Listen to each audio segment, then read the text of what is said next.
الله من الشيطان الرجيم بسم الله الرحمن الرحيم وقالوا اتخذ الله ولدا سبحانه بل له ما في السماوات والأرض كل له قانتون بديع السماوات والأرض وإذا قضى أمرا فإنما يقول له كن فيكون۔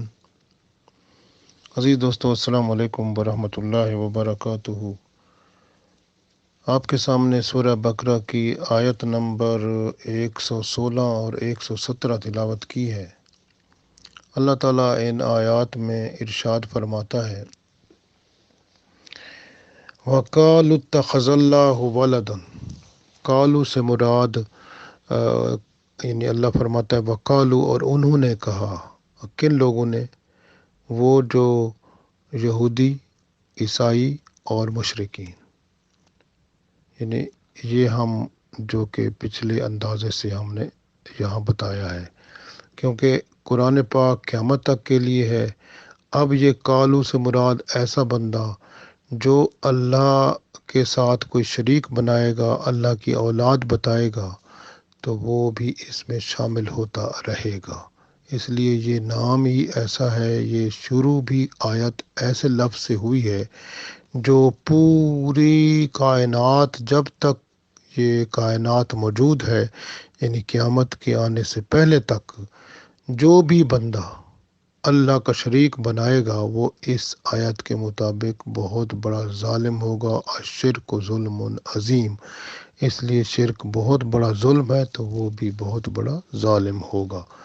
وَقَالُوا اتَّخَذَ اللَّهُ وَلَدًا، وَقَالُوا، اور کہا انہوں نے، اتخذ اللہ، اللہ نے بنا لیا ہے، ولدن، اپنا بیٹا۔ تو اللہ نے اپنی اولاد بنا لی ہے، اپنا بیٹا بنا لیا ہے، یہ انہوں نے کہا۔ استغفر اللہ، نعوذ باللہ۔ اب اس میں جو ہے کہنے والے کرسچن بھی ہو سکتے ہیں، یعنی عیسائی بھی ہو سکتے ہیں، کیونکہ انہوں نے وہ ہر وقت یہی کہتے ہیں نا کہ عیسیٰ علیہ السلام اللہ کے بیٹے ہیں، تو عیسیٰ علیہ السلام کو سن آف گاڈ کہتے ہیں، تو اس لیے جو ہے یہ شرک کرتے ہیں، اور یہ ان کی طرف سے بات بھی ہے۔ اسی طرح اگر آپ دیکھیں، وہ یہودی جو ہیں وہ بھی یہی کہتے ہیں کہ وہ جو ہے حضرت عزیر علیہ السلام وہ اللہ کے بیٹے ہیں۔ جب انہوں نے عزیر علیہ السلام کے معجزے دیکھے تو انہوں نے بلیو کیا کہ یہ تو جو ہے اس کا اللہ سے بڑا تعلق ہے، یہ اللہ کا بیٹا ہے۔ استغفر اللہ، نعوذ باللہ۔ تو اس طرح انہوں نے کہا۔ تو اسی طرح کی بات جو ہے وہ مشرکین مکہ نے بھی کہی کہ وہ جو فرشتے ہیں وہ اللہ تعالیٰ کی بیٹیاں ہیں، تو وہ یہ کہتے تھے کہ فرشتے اللہ تعالیٰ کی بیٹیاں ہیں۔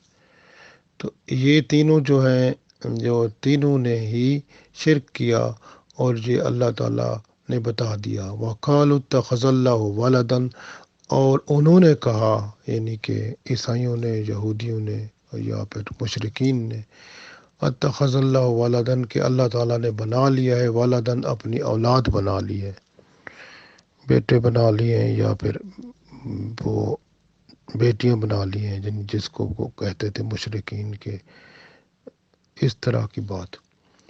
اللہ تعالیٰ فرماتا ہے سبحانہ، سبحانہ کا مطلب ہوتا ہے پاک ہے، اللہ پاک ہے ان کی تمام باتوں سے۔ یہ جتنے الزام لگا رہے ہیں اللہ پر، جھوٹ بول رہے ہیں اللہ پر، اللہ تعالیٰ ان سب باتوں سے پاک ہے، کیونکہ اللہ ایک ہے، اس کا کوئی شریک نہیں، نہ اس کی بیوی ہے، نہ اس کے بچے ہیں، نہ اس کی کوئی اولاد ہے، اور نہ ہی کوئی اس کے برابر کا ہے، جیسے ہم پڑھتے ہیں نا، قل هو اللہ احد اللہ الصمد لم یلد ولم یولد ولم یکن له کفوا احد۔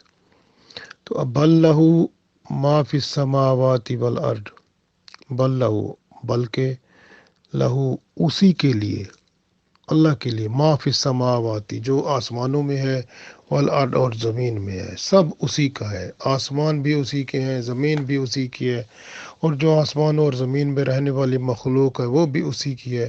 کلن، تمام کی تمام، لہو، اللہ کے لیے، اس کے لیے، قانتون، فرما بردار ہے اس کی، ہر چیز اللہ کی فرما بردار ہے۔ صرف انسانوں اور جنات کو اللہ تعالیٰ نے آزاد کیا اور ان کو ہی حکم دیا کہ جو وہ کریں گے قیامت والے دن اس کا حساب کتاب دینا ہوگا۔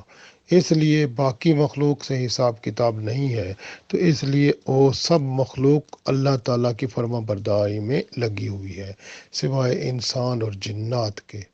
انسان اور جنات جو ہیں وہ اگر اپنی مرضی کریں گے تو گناہ گار ہوں گے، اگر اللہ کی مرضی کے مطابق چلیں گے اور رسول اللہ صلی اللہ علیہ وسلم کے حکم کے مطابق تو قرآن و سنت کو اپنائیں گے تو انشاءاللہ اس دنیا میں کامیاب و کامران ہو جائیں گے۔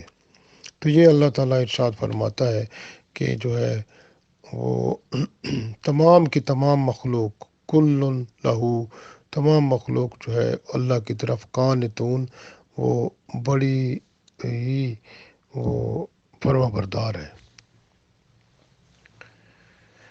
اسی طرح سے یہاں پر یہ بھی سبق ملتا ہے کہ جو سے وہ حضرت عیسیٰ علیہ السلام کو بیٹا من بیٹھے تھے، تو اگر آپ سورۃ آل عمران کی آیت نمبر 59 دیکھیں گے تو اس میں اللہ تعالیٰ نے پہلے ہی بتا دیا ہے کہ عیسیٰ علیہ السلام کی مثال آدم علیہ السلام کی طرح ہے۔ جس نے آدم علیہ السلام کی طرح عیسیٰ علیہ السلام کو اللہ تعالیٰ نے بنایا تھا، تو اللہ تعالیٰ نے یہی فرمایا نا کون فیکون، پس وہ ہو گیا۔ تو اس وجہ سے عیسیٰ علیہ السلام بھی اللہ تعالیٰ کی نشانی ہے، اور جو بندہ شرک کرتا ہے اللہ تعالیٰ اس سے ناراض ہے۔ اور حدیث شریف جو کہ بخاری مسلم میں آتی ہے حضرت عبداللہ بن عباس رضی اللہ تعالیٰ عنہ سے، اس میں اللہ تعالیٰ ارشاد فرماتا ہے کہ آدم علیہ السلام کی اولاد جو ہے ابن آدم نے مجھے جھٹلایا، مجھے گالی دی۔ اس کا مجھے گالی دینا یہ ہے کہ میں نے اولاد بنا رکھی ہے، تو اللہ تعالیٰ فرماتا ہے میں تو اس سے پاک ہوں۔ لوگ جو ہیں جو شرک کرتے ہیں اور اللہ کی اولاد بتاتے ہیں، تو آپ غور کریں کہ اللہ تعالیٰ ان پر صبر فرما رہے ہیں، قیامت والے دن ان سے حساب کتاب ہوگا۔ اسی طرح دوسری آیت میں بدیع السماواتی، بدیع کا مطلب ہوتا ہے بنانے والا یا ایجاد کرنے والا یا نئی چیزیں بنانے والا، کیونکہ اللہ تعالیٰ جب بھی کوئی نئی چیز بناتا ہے تو اللہ فرماتا ہے کل پس ہو جا، فیکون پس وہ ہو جاتا ہے کام یا وہ چیز بن جاتی ہے۔ بدیع السماوات والارض، اللہ تعالیٰ جو ہے وہ آسمانوں اور زمین کا بنانے والا ہے، کیونکہ اللہ تعالیٰ نے ہی ان کو بنایا۔ تو یہ پہلے تو نہیں تھے، تو ان کا کوئی نقشہ بھی نہیں تھا، زمین و آسمان کا کوئی پتہ بھی نہیں تھا کسی کو، تو یہ اللہ تعالیٰ نے اپنی حکمت عملی سے بنایا۔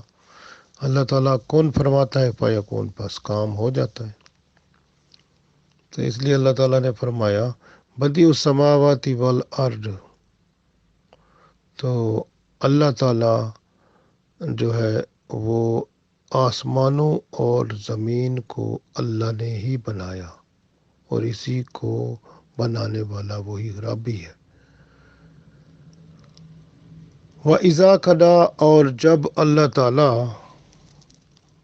کوئی کام مقرر کرتا ہے کہ میں اس کام کو کروں،